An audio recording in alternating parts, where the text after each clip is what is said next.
I feel like the NBA is as progressive it's ever been. How much the game has changed from 2013 to 2018 is so drastic. And a big part of that is the way the NBA has embraced change, whether that be in the play-in tournament in the last 2 seasons, the way they've structured the All-Star game, certain rule changes they've added. The NBA has embraced technology and it has embraced change. However, this league isn't perfect. Let's get that straight from the beginning of this video. This league is not perfect. And today I want to talk about certain changes that I, Bezos, personally believe the NBA should make. Now feel free to agree, feel free to disagree. Go ahead and talk about it in the comment section. Let's get the engagement up, you know what I'm saying? If you guys have made it this far into this video, that means that you clicked on the thumbnail of this video. And for my aspiring content creators out there, I do have a second channel where I talk about content creation. The most recent video I have on there is a video of me explaining how exactly I made the thumbnail you just clicked on. So go ahead and check that out. Links will be in the description for the second channel and that video specifically. But with that being said, let's talk about these changes. The first change I want to talk about in this video is the NBA award show, and the fact that the NBA should just go away with it. Now, the real reason why the NBA is doing the award show is because of money. It is a night dedicated to the NBA. It is a night where the NBA dominates social media and all the airways. And compared to the alternative of not having an award show, this is a way for the NBA to make more money. However, the reality is it is completely, and I mean completely, ruined the legitimacy and the excitement of regular season awards. Now, just to give some backstory for my younger NBA fans out there, the NBA award show is something new that the NBA has implemented. It wasn't always like this. Before the NBA award show, the awards were just announced, and more specifically for the MVP, they were just given in front of the home crowd in the last game of the season most of the time. If not that, it'd be given sometime in the first round. However, what the NBA has decided to do is hold an award show, not before the playoffs start, but after. And it's weird because before the NBA award show, the NBA community was already having conversations about how important are regular season awards. It's, you know, because it's really all about the playoffs. That is what everyone plays for, so why would we care about these regular season awards? And the NBA just made it worse by postponing those awards till after the playoffs. For example, take the 2019 and the 2020 NBA season. These are 2 seasons where Giannis Antetokounmpo won the MVP award. However, once the award was given out to Giannis, no one cared. No one cared. The reason being, off the top of my head, I don't remember exactly when the second MVP was given out.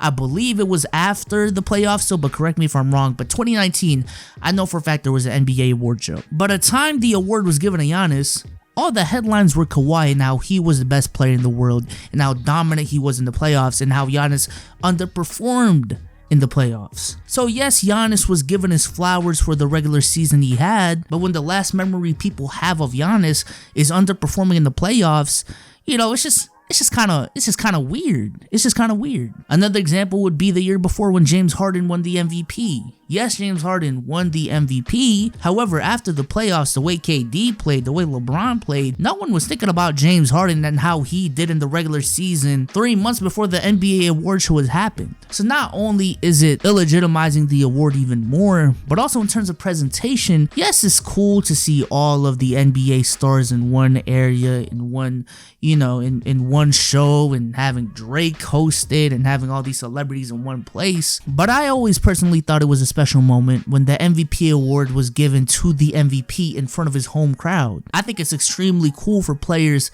to celebrate such a big accomplishment with the people that support him to the nth degree. But that aspect of the game was just taken away with the NBA award show. So no, I don't think the change is going to happen because of monetary reasons, but personally, I think the NBA should get rid of the NBA award show. The next change I want to talk about is shortening this damn NBA season. 82 games is too much. Every single year, it feels like there's way too many injuries to begin with, and having an 82 game season plus preseason plus the playoffs plus practice plus travel plus overtime games is a lot on the body, and I feel like shortening the NBA season would in some way help the NBA in their injury problems, because obviously the less time a player has on the court, the less likely they have, the less chances they have of getting injured. But also, I've kind of already alluded to this in this video, but there's this problem in the NBA community and just with fans, more specifically in recent years, of them just not caring about the regular season because it's all about the playoffs. Like, why am I gonna tune in on this Tuesday game versus the Magic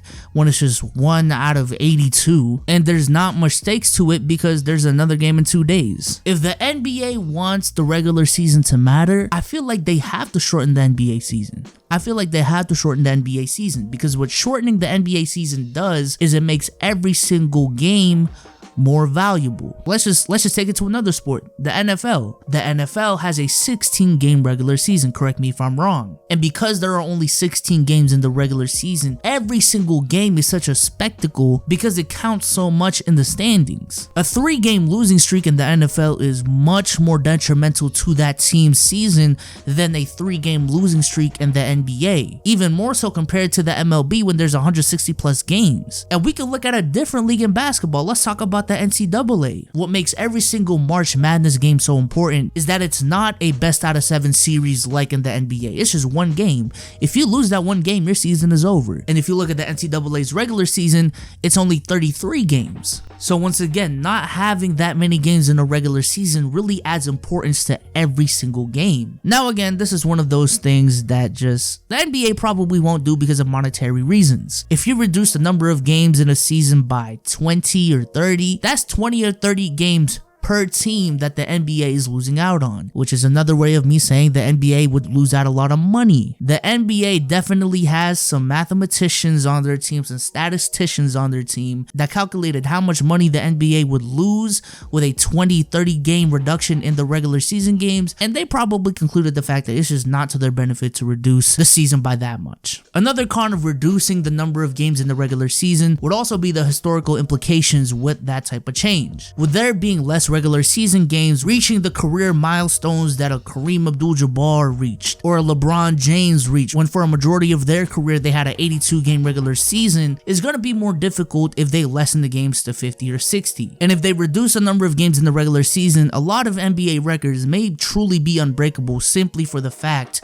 that there's only 50 to 60 games in a regular season compared to a 82 game regular season like we're used to. But that's neither here nor there. I would still make the change because I feel like its impact on the enjoyment of every single game and also how much it'll help with injuries would still be more important than historical implications, and because of people that just don't know how to use context. The next change I want to make is making the first round a best out of 5 series. Now for the people who don't know, the first round was not always a best out of 5 series. Actually in the 60s, because of the number of teams in the league, they had bye rounds, and I believe at some point they did change it to that there are no bye rounds anymore, but the first round was 5 games instead of a 7-game series. And then somewhere down the line, they made another change where they would make the first round a 7-game series as well. And that is where we're at right now. But I believe we should go back to making it a 5-game series. I feel like 7 games for the first round specifically is just too much. It's just too much. There's a lot of series out there that are drawn out way too long than they should be, just because a team has to win 4 games to advance to the next round. But also going to a 5-game series in the first round adds a little bit more importance to every single game and allows for more upsets in the first round, which I believe is good for the game, especially in the first round. Second round and on, I'm fine with that staying at a 7-game series, but specifically the first round, I wouldn't mind for the first round to be a best out of 5 series. The next change I want to talk about is getting rid of fining players for criticizing refs. Now I looked into this myself, just trying to find a reason as to why the NBA fines players and coaches to begin with when they criticize referees. And essentially the reason is just for PR purposes really. If the NBA is a league that allows co-workers to insult other co-workers without any penalty, some people can take that the wrong way. And again, it's more so a thing of it's not a good look if every NBA player is just complaining about our referees, because that's gonna seem like our referees are just bad. And I feel like if that's the problem, finding NBA players is not the solution to that issue. If y'all don't want to draw attention to how bad referees are, I feel like giving NBA players these petty fines is not helping that cause whatsoever. Because I kid you not, most of the of the time, I don't even hear about these NBA players criticizing referees. The only reason I hear about NBA players criticizing refs is the headline the day after when I see on Instagram or on Twitter that so-and-so player got fined X amount for criticizing referees. If there weren't these reports about X players getting fined for criticizing these referees, I wouldn't know about these players criticizing the referees in the first place. And especially when that player is Stephen Curry and LeBron James, whose pockets are so big that a $20,000 fine really isn't gonna do much. Again, if the NBA is concerned about the views of referees, fining them and making that a headline does more damage to the league than it does help. Next up, I want to talk about getting rid of conferences. Now, this is a subject that's been talked about in the NBA community a lot in the last couple of years, with more people being aware with the discrepancy between the Eastern Conference and the Western Conference, and how harder the Western Conference is compared to the Eastern Conference. This issue has been brought up way more in the last couple of years than it has been in years past, and the NBA knows it. The NBA knows it. There's a reason why at the All-Star game there's a Team LeBron versus there's team captains now instead of East versus West, because there's a discrepancy in talent between the two conferences, and the NBA knows it. Now, the biggest hurdle for the NBA is more so scheduling and travel. However, I feel like if travel is a problem, I feel like that's another sign for the NBA to reduce the number of games in a regular season, because if there's less regular season games, you can get away with more gaps between games because of that, which means that travel won't be an issue, or not as much of an issue at least. And I'm just so sick and tired of players and teams in the Western Conference not truly getting the credit that they deserve simply because of the conference they're in. Because there are a lot of teams historically, at least since the 90s, that have been in the Western Conference, that if they were in the Eastern Conference, they would have had so much more success than the success that they were able to accomplish. Like, imagine if the mid-2000s Suns were in the East,